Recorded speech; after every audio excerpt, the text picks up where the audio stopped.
जिनमें महिलाओं को एंडोमेट्रियम लाइन की प्रॉब्लम है, फाइब्रोइड बनते हैं या फिर इनफर्टिलिटी की प्रॉब्लम है। आज का वीडियो उन महिलाओं के लिए खास होने वाला है जिनको नेचुरली कंसीव करना है और कंसीव करने के लिए इन सब समस्याओं की दिक्कत आ रही है। तो चलिए शुरू करते हैं पहले आसन के साथ। पहला जो आसन है वो है बदकोनासना।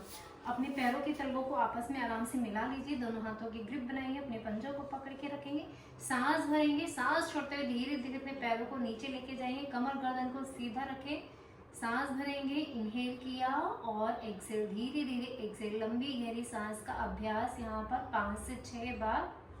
अपने मन को, अपने शरीर को, अपने दिमाग को एकदम शांत करें।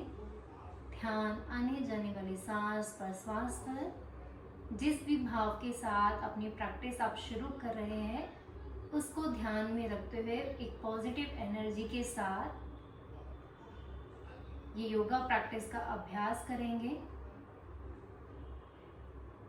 एंड धीरे से वापस रिलैक्स, अपनी आंखों को खोलेंगे, अभ्यास करेंगे तितली आसना का। सांस भरेंगे, पैरों को ऊपर अपनी छाती से लगाना है और सांस छोड़ते धीरे धीरे नीचे, जितना आप नीचे खींच सकते हैं अपने पैरों को खींचेंगे ताकि जो आपका पेल्विक रीजन है ना, आगे जो दोनों ओवरी है वो अच्छे से स्ट्रेच हो।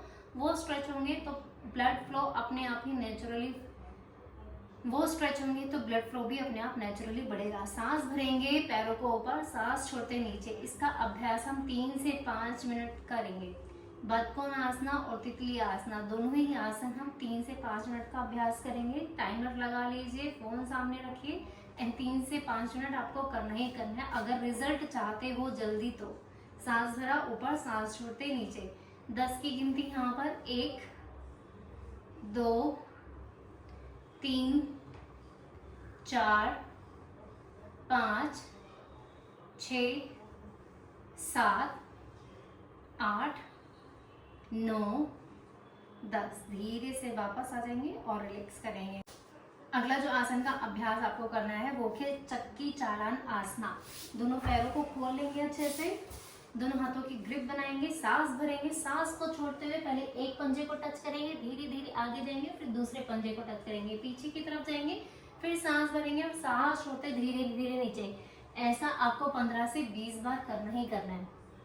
चलिए 10 की गिनती यहाँ पर, सांस भरा, सांस छोड़ते नीचे, 2 3, जितना आगे जा सकते हैं उतना आगे जाएं, 4 और फील करेंगे स्ट्रेचिंग अपने थाइस पर, अपने पेल्विक रीजन पर, दोनों ओवरी पर, 6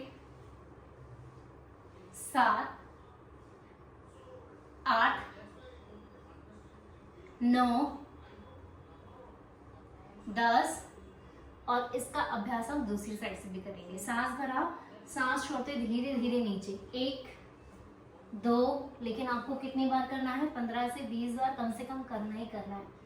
4 5 6 7 8 9 और 10। यहाँ पे ब्रीदिंग का बहुत ही महत्वपूर्ण है, क्योंकि अगर आप थक जाते हो तो वो ही ब्रीदिंग आपको एनर्जी देने में काम आती है। इसलिए सांस ध्यान रखें कब लेनी है और कब आपको छोड़नी है। दोनों पैरों को आपस में मिलाएंगे और अभ्यास आपको करना है नौका संचालन का। दोनों पैरों को मिला के रखा, सांस भरा और सांस को छोड़ते धीरे धीरे नीचे। जितना आप आगे जा सकते हो उतना आगे जाना है, ठीक है। और क्या फील करना है, जो आपका बेली पार्ट है ना वो आपका दबना चाहिए, आगे दोनों ओवरी, पेल्विक रीजन अच्छे से दबना चाहिए। सांस भरेंगे और सांस छोड़ते नीचे, इनहेल और एक्सेल।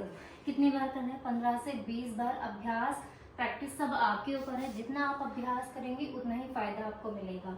चलिए 10 की गिनती 1 2 3 4 5 6 7 8 9 10। अब इसी का उल्टा करेंगे। सांस भरेंगे, नाक से ही सांस लेना, नाक से ही छोड़ना है। इनहेल किया और exhale, inhale exhale, inhale exhale. 10 की गिनती 1 2 3 4 5 6 7 8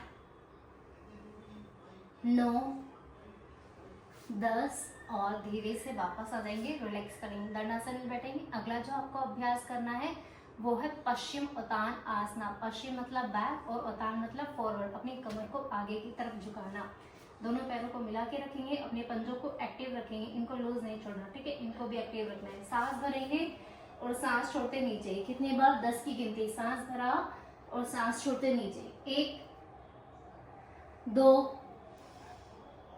3 4 5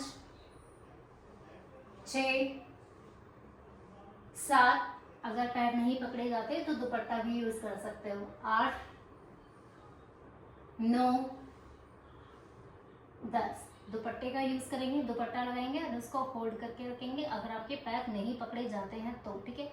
सांस भरेंगे और सांस छोड़ते धीरे धीरे नीचे, सामने देखेंगे, होल्ड करेंगे 10 सेकंड के लिए। 1 2 3 4 5 6 7 8 9 10। अब अपना माथा टच कर सकते हो तो माथा भी टच करें, होल्ड करें और धीरे से वापस आ जाए। अगर नहीं टच कर पाते तो आप इस पोजीशन को भी होल्ड कर सकते हो। बेसिकली आपका जो पेल्विक रीजन है या फिर आपकी ओवरी है, आपका बेली, उस पर आपका स्ट्रेच अच्छे से आना चाहिए, उस पर दबाव आना चाहिए ताकि जो ब्लड सर्कुलेशन है वो अच्छे से हो सके। चलिए रिलैक्स करेंगे। आगे जो बता रही हूँ वो है 2 प्राणायाम। एक है कपालभाति और दूसरा है अनुलोम विलोम। पहला है कपालभाति। क्या करना है? अपान मुद्रा बना लेना है। क्या? मिडल फिंगर और रिंग फिंगर, जिसमें रिंग पहनाते हैं ना वो वाली फिंगर और मिडल फिंगर, यानी कि जो सबसे मिडल फिंगर जो सबसे ऊंची फिंगर है उसको और रिंग फिंगर को मिला लेना है। बाकी छोटी फिंगर और इंडेक्स फिंगर यानी कि अनामिका को सीधा रखना है। अंगूठे को मिलाएंगे, पाम फेसिंग अपर साइड, हथेलियां ऊपर की तरफ, कमर गर्दन सीधी, आंखों को बंद किया, कपालभाति।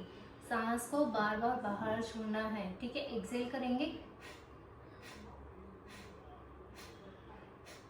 कितनी बार करना है? 3 से 4 मिनट, 5 मिनट, जितना भी आप कर सकते हो ना, जितना आपको कंफर्टेबल लगता है उतना। अभ्यास ऐसा होना चाहिए जो आपको कंफर्ट लगे उतना ही करें। अगर आप दबाव में कर रहे हो या फिर बहुत ज़्यादा स्ट्रेस लेके कर रहे हो तो वो नहीं करना। सिर्फ जिसमें जहाँ तक आपको कंफर्टेबल लगे वहीं तक आपको करना है, उससे ऊपर अभी नहीं करना। धीरे धीरे ऊपर बढ़ेंगे, धीरे धीरे अपने अभ्यास को बढ़ाएंगे। कपालभाति करने के बाद जो अभ्यास आपको करना है वो है अनुलोम विलोम। क्या करेंगे? ज्ञान मुद्रा में बैठ जाएंगे, अपनी इंडेक्स फिंगर और थंब को आराम से मिलाएंगे, पाम फेसिंग अपर साइड करेंगे।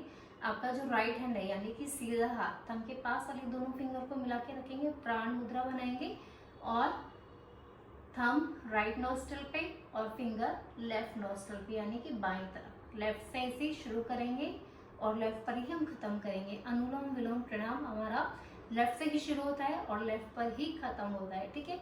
चलिए, कमर गर्दन सीधी। जब भी ब्रीदिंग वर्कआउट करोगे तो पूरा ध्यान आपकी कमर गर्दन पे होना चाहिए, वो सीधी होना चाहिए, तभी ब्रीदिंग का फायदा है, अदरवाइज ब्रीदिंग का फायदा नहीं होगा। सांस भरेंगे, लेफ्ट साइड से इनहेल किया और राइट से एक्सहेल। सांस भरा, इनहेल और लेफ्ट से सांस को छोड़ दिया, एक्सहेल। एक बार फिर से इनहेल और exhale, inhale and exhale. Left पे खत्म किया और रिलैक्स करेंगे। दोनों ही अभ्यास आपको 3 से 5 मिनट जितना कर सकते हैं उतना करें। टाइमर लगा ले, 3 मिनट, 4 मिनट, 5 मिनट, उतना ही करना है, लेकिन करना दोनों साथ में ही। पहले कपालभाति, फिर दोबारा दूसरा अनुलोम विलोम। ये दोनों प्राणायाम अगर आप साथ में कर लेंगे तो इसका रिजल्ट आपको जो बहुत जल्दी मिल जाएगा। अगर जिसको जल्दी रिजल्ट चाहिए तो ये दोनों अभ्यास जितना आप टाइम लगा के करोगे उतना ही आपको बेनिफिट देंगे, उतना ही ये हेल्पफुल रहेंगे, उतनी ही ये आपकी सहायता करेंगे। तो ये थे कुछ आसन और 2 प्राणायाम जो आपको हेल्प करेंगे नेचुरली कंसीव कराने के लिए, और आपको जो भी प्रॉब्लम है उन प्रॉब्लम को सॉल्व करने के लिए ना वीडियो को शेयर और लाइक करना ना भूलें।